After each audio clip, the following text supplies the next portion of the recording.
Starting this video off, thank you to new subscribers, thank you to old subscribers. If you are new here, we're a budget channel. We do stuff in a single driveway and single carport behind that wall.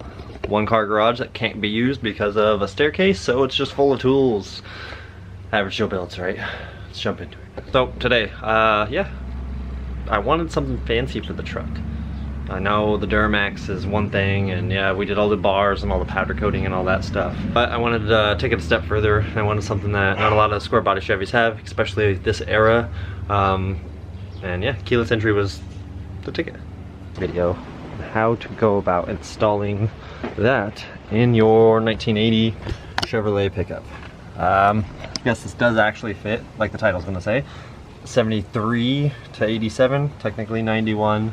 What we're focusing on here is Big Blue, the Duramax swapped K30 crew cab, and how we are installing this install gear keyless entry system. So go ahead, show you guys the box and the components. So we saw the brain back there, and then the box gives you 2 key fobs, simple wiring diagram, some double-sided tape for the brain that I may or may not be using, I'm not sure yet. Then you get motors. You notice the brain is missing and one other motor. So obviously I preemptively installed some of it to make sure I could get it to work, because yeah, I bought the kit and then realized maybe I should get that to work. So you have your brain. Your brain has 12 volts constant battery power, a ground, which obviously this is just laid out, nothing's attached fully yet. This harness goes to your master motor, so it goes through there, out there, through that grommet. You're not gonna be able to see inside of here, but ta-da! There's that wire, goes up, and the motor is mounted over there behind the window channel, which we're not gonna see, to a rod that comes up. So the way these kits are designed are, you have a little clevis. The clevis accepts if it wants to focus. Let's see, come on. The clevis accepts 2 bars. One is a through hole and then one is an open hole. I have been taking this open hole and taking this flat side and grinding it open a little more, because you can see that little lip, making things a pain in the butt. Now that we have it installed on the driver's side, we can go ahead and attempt to get it installed on all the other doors. You see the clevis up top goes down, and then it's not going to let me focus in, but the motor's mounted in there. 2 screws through the door, mount to the body of the motor. Obviously we have to take this, mount it up under the dash somewhere.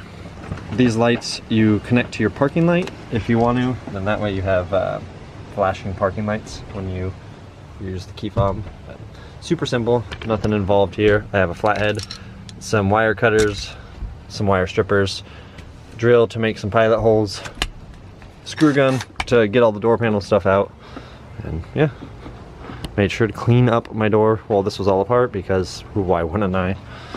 New speakers, ran the wire, just some tweeter stuff. I need to get some double-sided tape because the tweeters have a small little box that I want a double-sided tape on the inside. But instead of this long clip being a Rambletron now, let's just dive into installing these because it's windy, crappy, so updates.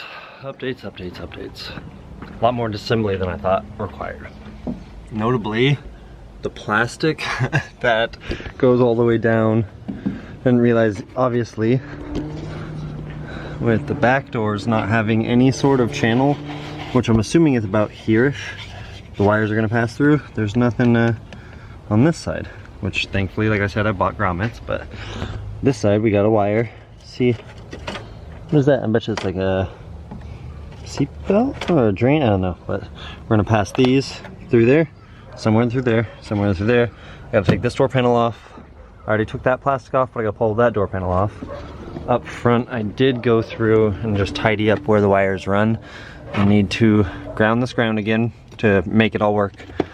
Put all this back up. I did actually get as far as getting my speaker wire ran back through there and tidied up. I want to put some, I don't know, we'll probably just do a piece of convoluted split loom or something like that. I hate that stuff, the split loom. But we'll just do a nice little piece there to tidy that up. I left a little bit of slack on both ends so I can, you know, keep it nice, and that way the door can close. And then when I open it, that's not all pinched and smushed. It looks exactly the same. So ground this wire I need to obviously tape these all up together because those are just for the speaker. And then highly recommend a piece of baling wire, or you know, something of a nice sturdy piece of wire. I use baling wire because it's steel and it makes the best fish. You can shove it through and pull it out. Gotta get all these panels reconnected. I do think it looks nice where I have everything mounted. I just have the wedge myself under here. I got that, just the double-sided tape that they give you to the plastic panel. I got to clean up some of this under dash wiring because it's starting to look like a pig's eye. A few zip ties will clean all that up. Instead of rambling, let's get this door panel off.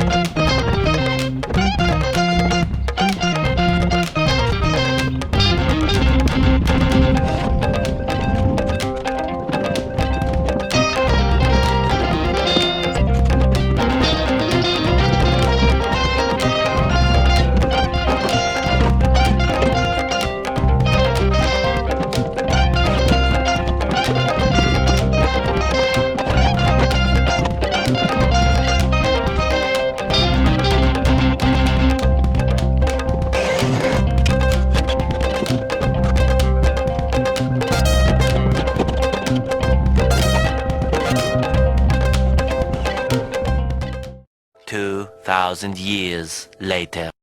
It's like the third time I filmed this clip. I have no idea where I left off last time. Grabbed the keys, grabbed a motor for some demonstration purposes. We're gonna go out here in the rain and figure this out.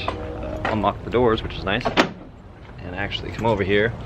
I don't know why I technically needed that because the back doors weren't locked. We're gonna see, unfortunately, why. So, I'm also an idiot and brought this motor over here just now when I had the demonstration when I wanted out. So, I got this set up, got it all working, had some holes, and I was utilizing the left to right. If you notice, and see, that's where my problem is the rear linkage is so stiff, and I've lubed it, I've done whatever I could. I don't think it's gonna work. And of course I've gone through and disassembled everything, got it prepared. We've already put this side back together, so I'm not gonna show you guys. Gotta go ahead and put this side now back together behind me, but I'm using the truck to block the rain from me. Nice camera. Sounds pretty good too. Yeah, so we need to just throw this door panel back on. We'll talk about how this one is set up, and I'll show you guys how that one is set up and how the motors, just hit myself with those wires, and how the motors function and everything. I did, however, leave the wiring, and I just tucked it, made sure the ends are insulated and all that, and we're just gonna leave them in the little spots. I need to go through and vacuum all this junk up off the carpets before I throw these trim panels back on.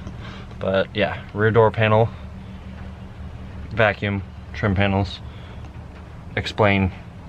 Yeah, a little bit of a fail video and not an actual, you know, a real installation video like I had planned on it being, but it is what it is. That's the good thing about this channel, we don't hide anything, right? Yeah, I don't know. I'm getting rained on, so let's get this done.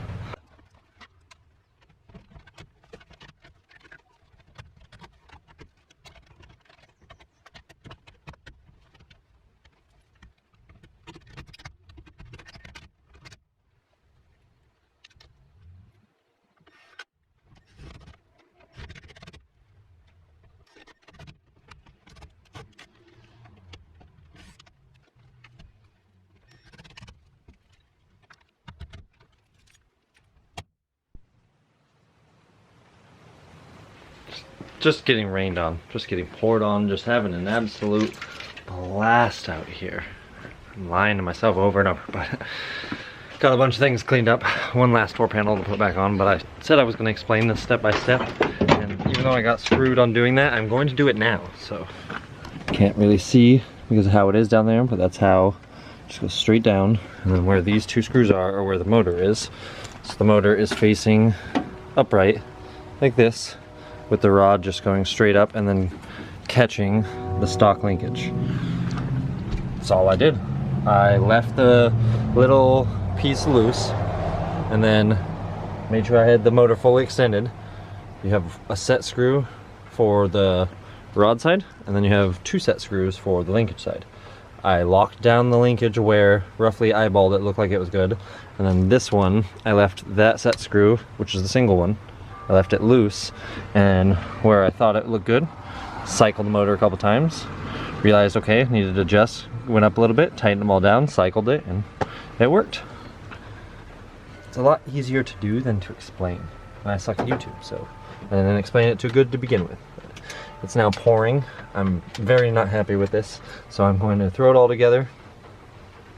Be done with at least the front doors for now. Like I said, they throw all the plastics and everything back up. All the wiring is tidied. Need to put these kick panels back on this side. That side's all done. This side's all done. Cleaned and vacuumed. Everything works. That's what matters. Instead of getting rained on, rambling, I'm gonna get in here, get this door panel, throw it back on, and when we're done with all that, we got some goodies that we gotta go through and talk about. I'll see you guys in a quick YouTube edit. Barely snapped because I'm so just soaked. This is the worst. So grabbing the keys. This video ended up turning out to be, oh, my pocket's wet. It ended up turning out to be not as great as I wanted it to be, actually. Getting a little bit of stuff done. I mean, we did get the doors done on the front half. The back half, like I said a million times, I left the wiring in there in case down the road I can get them to work. It'll be nice, at least I can leave the back doors locked. I can fob the front doors, and anytime I need to let the kids in, I can reach and just grab the back door lock from the front.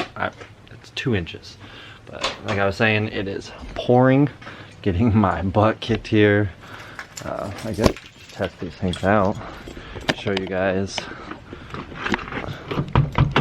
It cannot, and can you see the latch? Yeah. It's a nifty trick. I love it. I mean, it's. Come on. Yeah. Simple things like that are the best. But to give you guys a little, I don't know, a little more something content, little potatoes with your meat. I don't know. We cut the exhaust off. Figured why not? And to unveil a chrome blue axle dump. You can't see this for crap, but it looks way better. It fits the part. I should have done that from the beginning. I gotta tighten that bolt up. I need to yank off the old exhaust hanger instead of boring you guys with that and just continuously getting wet sitting out here trying to film in the dark. I'm gonna let you guys go. Enjoy your weekend. If you haven't already, hit that subscription button. Throw me a like, comment down below, something like that. Average Joe Builds. Catch you next time.